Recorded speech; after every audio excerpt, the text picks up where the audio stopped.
Hey everybody, welcome to Leon's Chainsaw Parts and Repair. I'm working on a batch of carburetors that Jay sent me. There were 3 of them. They might all be SDCs, I'm not sure. The first one I pulled out of the box was for an old blue, AO. So this is one of the, looking at that serial number, 7172 model, blue Homelite Super XLs. Again, it's an SDC.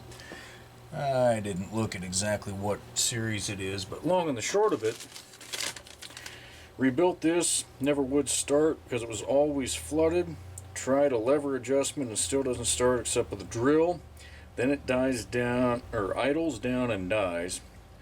I think a float level and jet adjustment issue, just can't keep it going long enough to adjust the jets. So, I went through this, and I can't find anything wrong with it. So I'm going to readjust these jets, see where they were at. Yeah, very close to what I would expect. I'm going to go 1.5 on the low, and go out 1 on the high. These were not that far off. I know the saw runs good. This is one I fixed for my dad years ago, probably well over a decade ago, and a few months before he passed away last year, he's like, well, I'm obviously done with it. So it's back here in the garage. You guys have seen it do test runs on other carbs. I don't normally do this if I can find an issue and identify it, and I'm comfortable with it. Thing is, I couldn't find anything wrong in here. The only thing I didn't do is pop out the Welch plug and go for the check valve. That normally doesn't prevent them from starting and running. So I want to see what this one does, if anything, and we'll go from there. This is a cold start, dry system. Make sure I got some fuel in here. And actually, I guess I don't. Last time I used this saw, I was cutting out a stump in my mom's backyard from a tree, and yeah, jacked this chain up real nice. Had to put it on the grinder, and there we go. But anyway, it runs good. So I'm comfortable in using it as a test unit for a carburetor like this.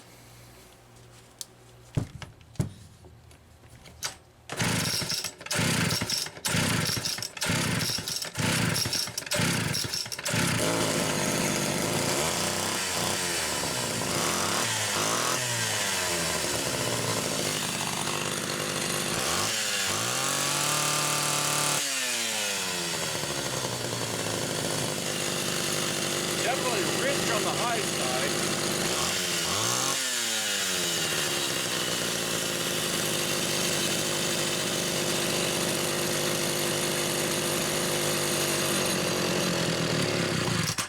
That's interesting. What did it do?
I forgot, this has the Phelon electronic coil in it.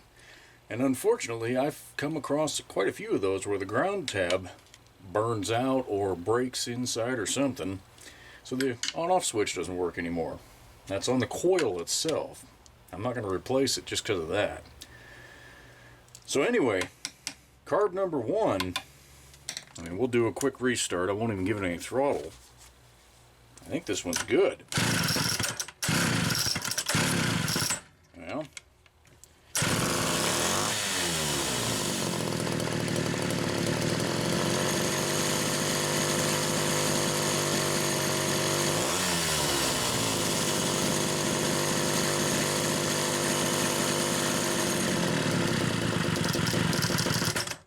suppose I should use my brain. Anytime you choke a saw like that, it's going to flood it. So that's why I had to give it a little throttle. It passed the pressure test just fine. So Jay, I'm going to throw this one back in the bag and say it's good. And if it won't run on your saw, there's some other problem, whether it's the fuel line or a weak spark, compression, something like that. Bad reed valve. If it doesn't run on your saw, start checking that stuff. Okay, on carb number 2, we've got a couple things going on. This one did run on the saw for a while. Rebuilt, had it running okay. Ran good for a while, but then went really fat on both high and low. I opened the carb up and the low side Welch plug had popped off. That makes a lot of sense. Tried to reuse it, but the saw hunts up and down at idle. High side is kinda okay. It could just need a new Welch plug, but for peace of mind, it's coming back to check over. Okay. Totally can see that. This plug just doesn't look right. I mean, it doesn't look like it's the right size. I know that sounds weird, but just looking at it, even where it's been tapped down, it doesn't look right. So I'm going to get that the hell out of there.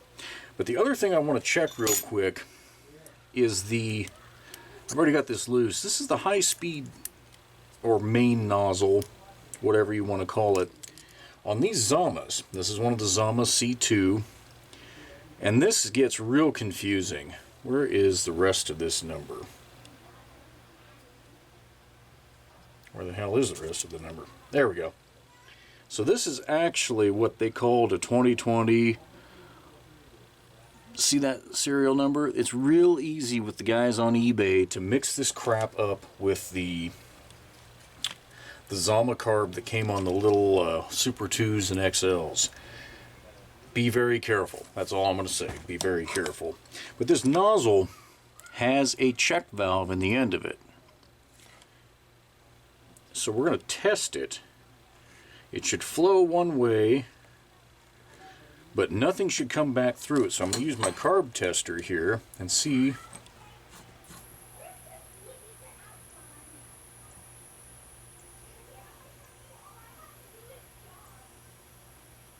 Now I'm not sure how much I like that. That's leaking quite a bit. I mean, that's right on borderline there. I don't really care for that a whole lot. I'm going to try it the more customary way I do with a chunk of hose. No, that's bad. Well, yeah, I'm going to say that's not any good. In fact, I can see that it's a bit distorted down in here. Well, now there it was sealed. Okay. That thing had shifted from side to side. It's sealing good now. So this is interesting. That is the newer good material, the kind of tannish color.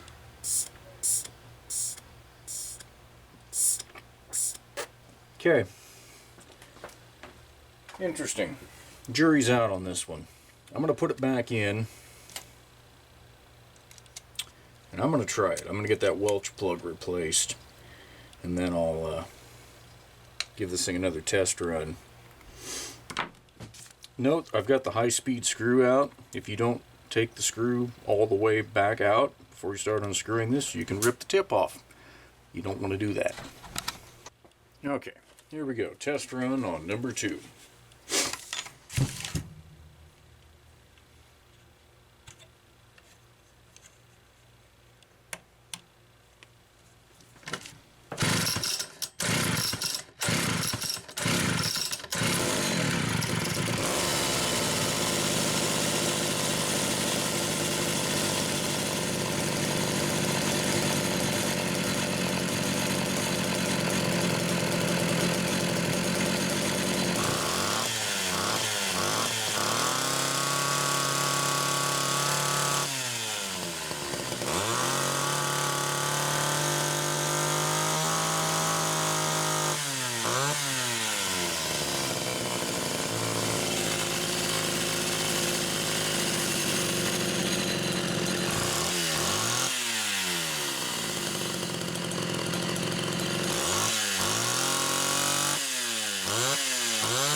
Okay. I'm going to call that one good too. In addition to being the Welch plug problem, this was way out of adjustment. Both mixture screws were somewhere in excess of 3.5 turns open. So I'm not sure what was going on there, what symptoms it was exhibiting to make it run or want to run or need to run at that much fuel, but that's way too much. You guys could see even at my normal 1 and 1.5 on the high and low respectively, it was belching quite a bit of smoke. So I've got this tuned down pretty lean. Again, this is my saw, my altitude, all of that. It'll have to be fine-tuned, but call this one good to go as well. Okay, so here's carb number 3. Another later model Super XL. This one hasn't been cracked yet. So since I don't do a hell of a lot of these Zamas, we'll go ahead and start and see what we find on what I would refer to as a typical situation. Most of the time, the funny stuff's not going to happen. You're going to throw a kid in one of these, be good to go. Okay, so this one, that may be an original gasket. See this clear, or diaphragm. Use this clear material. It's almost like a cellophane. I won't be reassembling it with that. I mean, I know it worked, but it's just not my style. Okay. So far though, nothing out of the ordinary here. This one wouldn't draw fuel. It would run on a prime. So based on what I'm seeing so far, I'm going to assume that the diaphragm on this side is going to be stiff. But it's hard to say. We'll see. There was fuel in it. See how it's dripping out? So it was drawing some. Not a huge amount. But then again, I don't know how long it's been off the saw. It's been in my shop for, I don't know, this package arrived 3 or 4 days ago, I would say. Somewhere in that neighborhood. It doesn't set too long.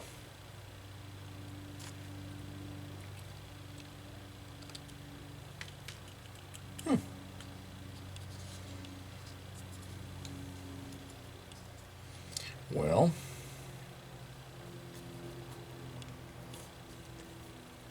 this carb should run based on this.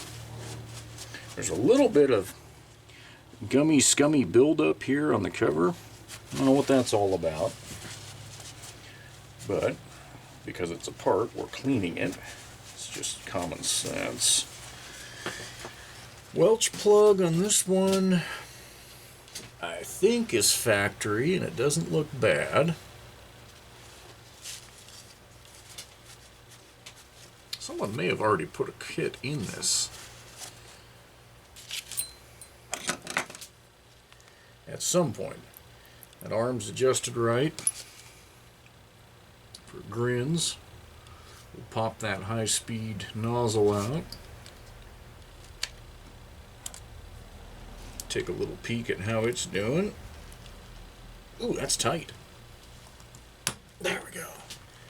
Friends, I was pushing down hard on this. Do not strip this slot out or you're screwed. Okay, this doesn't look bad.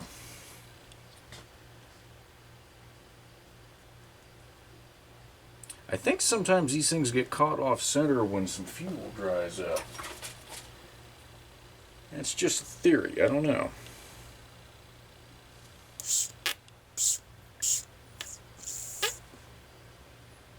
I mean, I can force some past. This one's sitting off center also.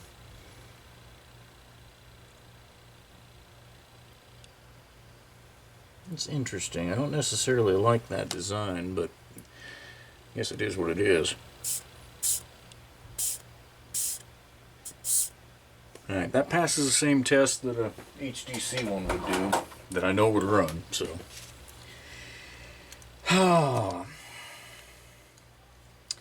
Alright. I might do something here that goes against my normal tendencies. And just for grins, there's nothing wrong here that I can find. Just nothing at all. The screen's in place down there. And the Welch plug looks good. Don't see any cracks in any of the castings or anything. I'm going to go ahead and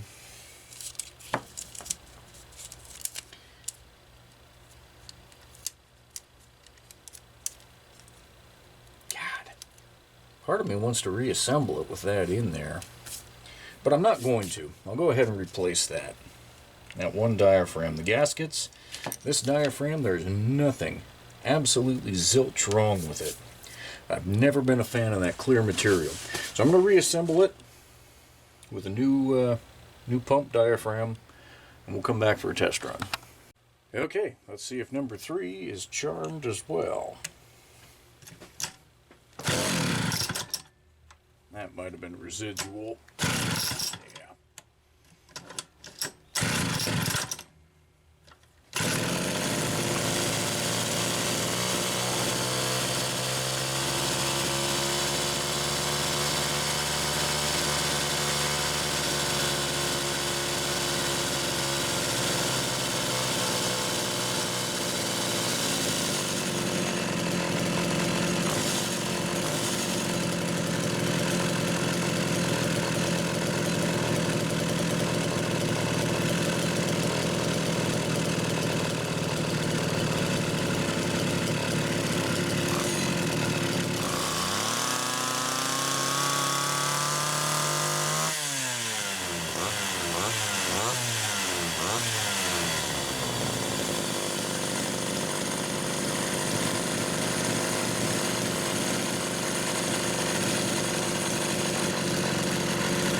Okay.